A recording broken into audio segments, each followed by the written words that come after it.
এর বিরুদ্ধে কিছু বলার নেই। এরা কেন বের করেছে, মানুষ এত বোকা নয়। যেভাবে দেশ এবং দেশবাসীকে অপমান করা হয়েছে মার্কিন যুক্তরাষ্ট্র দ্বারা, তাদের এই নগ্ন চেহারাটাকে আড়াল করার জন্য এই সমস্ত 420 লোক দ্বারা 420 মিছিলগুলো করা হয়েছে। Fact of the matter is the country has never witnessed earlier such a shameless and a coward prime minister like Mr. Modi. নির্লজ্জ এবং এত বড় ভীরু প্রধানমন্ত্রী আজকে দেশবাসী ওনাকে এই ভূমিকা দেখে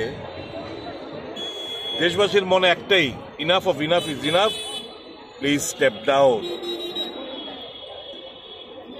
এত বড় অবমাননা কংগ্রেস ছেড়ে দিন। একজন ভারতীয় হিসাবে আমাদের থেকে ছোট ছোট কান্ট্রিগুলো, মেক্সিকো বলুন, কলম্বিয়া বলুন, চোখে চোখ রেখে ট্রাম্পকে এই ধরনের কার্যকলাপ থেকে বিরত রেখেছে। আর আমাদের যারা ভারতীয়রা আমেরিকার যারা সেটেল হয়ে রয়েছেন 20-25 বছর ধরে, তাদেরকে হাত করি পায়ে বেরি শিকল বেঁধে 40 ঘন্টা ধরে কার্গো বিমানে বিফ খাওয়ানো হয়েছে, প্রত্যাখ্যান করেছে 40 দিনে অলমোস্ট সবাই অভুক্ত। একটা টয়লেট যাওয়ার সময় মহিলাদের হাতে বারবার আবেদন করেছিল আমাদের হ্যান্ডকাফ খুলে দিন, আমরা টয়লেটে যাব, খোলা হয়নি। নট অনলি দ্যাট, এই অমৃতসর বিমানবন্দরে নামার পরেও তাদেরকে যে পাঠানো হয়েছে প্রিজনার ভ্যানে করে পাঠানো হয়েছে, মানে ইন্ডিয়া সরকারের তরফ থেকে তাদেরকে প্রিজনার ভ্যানে করে তাদের বিভিন্ন জায়গায় পাঠানো হয়েছে। মানে ইট ইজ এ ডিসগ্রেস এবং অপমান to all the Indian citizenship. এটা কোনোভাবে আমরা মানতে পারছি না। আশ্চর্যজনকভাবে নির্লজ্জতার, ভীরুতার, কাপুরুষতার একটা সীমা রয়েছে। একটি কথা বলার কোনো তার গাটস নেই। এবং এই ঘটনা ঘটার আগে ট্রাম্প মোদির সঙ্গে কথা বলেছে। মোদি বলতে পারত যে দেখো, ইজ্জতকে সাথ ইনকো ভেজনা।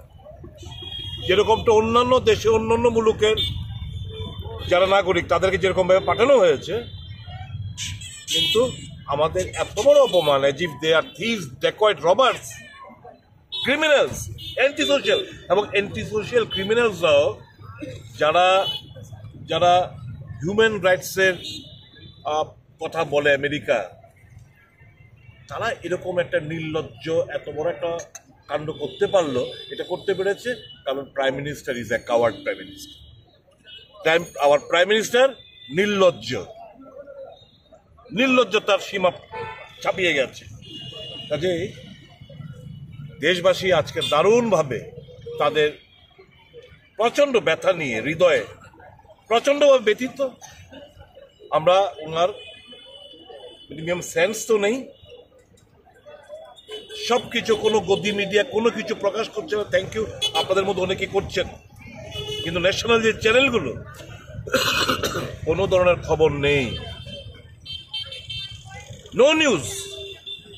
ফোন করে বললেন কি তোমার বাজেটের মধ্যে এরকম এরকম জিনিসগুলোতে তোমরা ট্যারিফ বসাবে না। এবং নরেন্দ্র মোদী সাহেব বাজেটের মধ্যে দেখা গেছে যে আমেরিকান প্রোডাক্টসের উপর যে ট্যারিফ যে পরিমাণ বসানোর কথা ছিল সেটা বসায়নি। অর্থাৎ India markets will be dominated by American goods.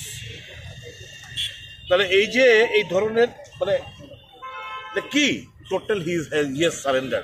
আমি শুধু দেশবাসীর কাছে স্মরণ করে দিতে চাই, যারা বিজেপি এরা মনমোহন সিং সম্পর্কে কুরুচিপূর্ণ বক্তব্য করত, যেটা একটা ঘটনা। আমেরিকান এমবেসি, ইন্ডিয়ান এমবেসি আমেরিকাতে আমাদের একজন অফিসারকে খুব অপমান করেছিল। বিনিময় কি করেছিলেন জানেন?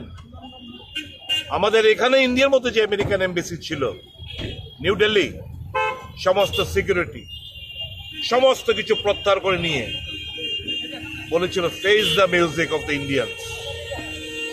তখনকার রাষ্ট্রপতি দেন মনমোহন সিংকে ফোন করে বলেছেন, আই এম ভেরি সরি, তোমার অফিসার যাকে আমাদের দেশের কর্তৃপক্ষ যারা অপমান করেছে উইল টেক স্টার্ন অ্যাকশন, কিন্তু তুমি আমাদের ওখানে আমাদের যারা এমবিসির মধ্যে যারা আমাদের স্টাফরা রয়েছে, অফিসাররা রয়েছে, তাদের নিরাপত্তা তোমার নিশ্চিত করো।